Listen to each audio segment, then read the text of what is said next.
Halo, perkenalkan aku Nova dari program studi Tadris Bahasa Indonesia dari kelas 3B dengan NIM belakang 034. Jadi pada kesempatan kali ini aku mau mempraktekkan keterampilan membaca, yakni membaca teliti.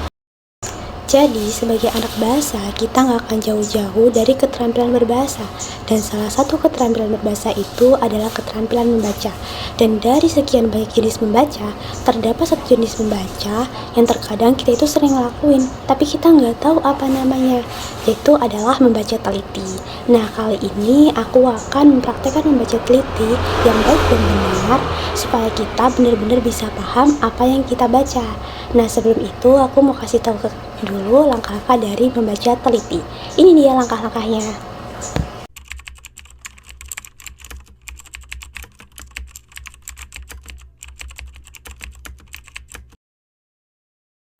Nah, dari langkah-langkah tersebut, aku akan mempraktekkan membaca teliti. Dan kali ini, aku akan membaca sebuah buku self-improvement berjudul Self Healing with Quran. Nah, di kesempatan kali ini, aku akan baca salah satu bab berjudul Saat Bullying Mendarat di Wajahmu. Kita akan langsung mulai dari langkah pertama. Langkah pertama, membaca teks dengan hati-hati. Saat bullying mendarat di wajahmu, orang yang banyak bersabar akan memperoleh yang terbaik. Abdullah Ibnu Mas'ud. Bully adalah sebuah kata kerja di mana perilaku yang dilakukan adalah negatif, seperti mengejek, menghina, merendahkan, atau bahkan merundung. Pelaku bisa saja merasa senang atau puas, sementara korban merasa teraniaya.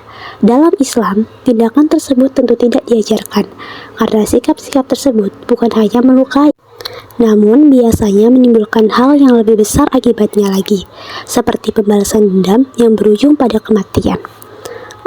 Segala sesuatu yang baik dan buruk memang selalu berawal dari mulut. Sesuatu yang dikeluarkan baik, seperti ucapan positif dan baik, pasti akan menghadirkan ketentraman dan orang-orang akan berada di sisi yang akan tenang. Sementara mereka yang suka berkata jorok, mengumpat, atau berkata negatif lainnya, pasti akan dijauhi kecuali oleh mereka yang sefrekuensi. Maka, bully adalah fenomena zaman sekarang yang sulit dihindari, baik itu di rumah, di tempat sekolah, atau di tempat kerja. Perilaku bully selalu saja menyapa, entah kita sebagai korban atau sebagai saksi mata. Tapi tahukah Anda, bully sebenarnya bukan hanya muncul pada masa kini, ia telah ada pada masa-masa orang tua kita. Atau jangan-jangan kita senang pula membuli, karena belajar dari ucapan mereka dahulu, seperti kata, "Ih, anak gendutku, anak pesek." Bukankah hal tersebut termasuk kata bully yang mereka tak sadari?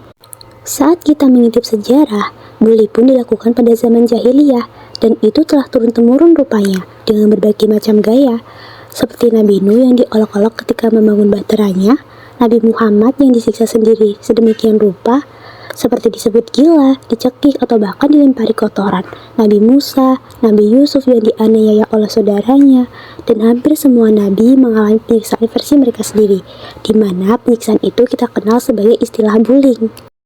Langkah kedua, menandai kata penting atau kalimat kunci. Di langkah kedua ini, aku sudah menandai beberapa kata atau kalimat yang menurutku penting, dan juga menandai ide pokok atau kalimat utama dari suatu paragraf. Kita mulai dari paragraf pertama.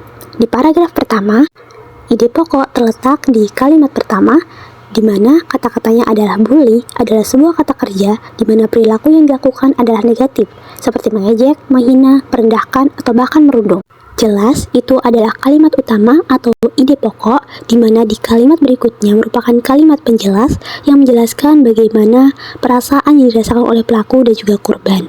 Sedangkan di kalimat berikutnya lagi merupakan kalimat penjelas yang menjelaskan bagaimana Islam memandang tentang bully. Kemudian di paragraf kedua, ide pokok juga terletak di kalimat pertama. Segala sesuatu yang baik dan buruk memang selalu berawal dari mulut. Kemudian di kalimat-kalimat berikutnya merupakan kalimat penjelas yang menjelaskan baik itu ucapan baik ataupun buruk, semua berawal dari mulut. Ucapan baik yang menghadirkan ketentraman, sementara ucapan buruk atau negatif yang akan dijauhi kecuali oleh mereka-mereka yang sefrekuensi. Kemudian di paragraf ketiga, ide pokok atau kalimat utama juga terletak pada kalimat pertama. di mana bully adalah fenomena zaman sekarang yang sulit untuk dihindari. Di kalimat berikutnya dijelaskan bahwa sulit dihindari di rumah, di sekolah, maupun di tempat kerja.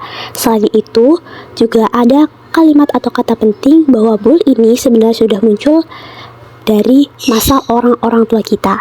Kemudian di paragraf berikutnya, letak ide pokok dan juga kalimat utama juga ada di kalimat pertama.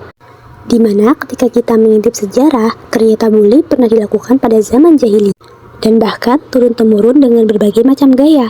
Kemudian di kalimat-kalimat berikutnya menjelaskan bully di zamannya Nabi Nuh, Nabi Muhammad, bahkan Nabi Musa dan Nabi Yusuf. Kemudian langkah ketiga, mengajukan pertanyaan tentang isi bacaan. Jadi, dari isi bacaan ini, mungkin kita akan mengajukan beberapa pertanyaan seperti kenapa harus ada bully? Sebenarnya bully itu apa sih? Sejak kapan bully itu ada? Oh, ternyata bully itu berawal dari ucapan yang keluar dari mulut. Oh, ternyata bully itu udah ada sejak zaman dahulu. Oh, jadi yang dirasain pembuli itu senang ketika mereka berhasil membuli. Oh, dengan mengatakan pesek, mengatakan gendut itu sudah termasuk bully. Oh, jadi di zamannya Nabi dulu juga udah ada yang namanya bully. Nah, jadi secara tidak langsung pertanyaan-pertanyaan itu sudah terjawab dari bacaan yang kita baca. Kemudian masuki langkah keempat, yakni membuat ringkasan singkat. Jadi dari bacaan yang saya baca tadi dapat dibuat ringkasan singkat seperti ini. Bully adalah perilaku negatif seperti mengejek, merendahkan, atau bahkan merundung. Di dalam Islam, bully tidak diajarkan karena dapat menimbulkan dampak negatif lainnya seperti balas dendam dan merujuk kepada kematian. Selain itu, bully juga bisa berawal dari mulut, entah itu perkataan baik ataupun perkataan buruk. Dan ternyata bully sudah ada di zaman para nabi, di zaman-zaman dahulu, seperti penyiksaan dan juga olok-olok yang diterima oleh Nabi Muhammad dan nabi-nabi lain merupakan istilah bully yang kita kenal saat ini. Itu tadi contoh praktek membaca teliti yang bisa saya sampaikan, semoga bermanfaat.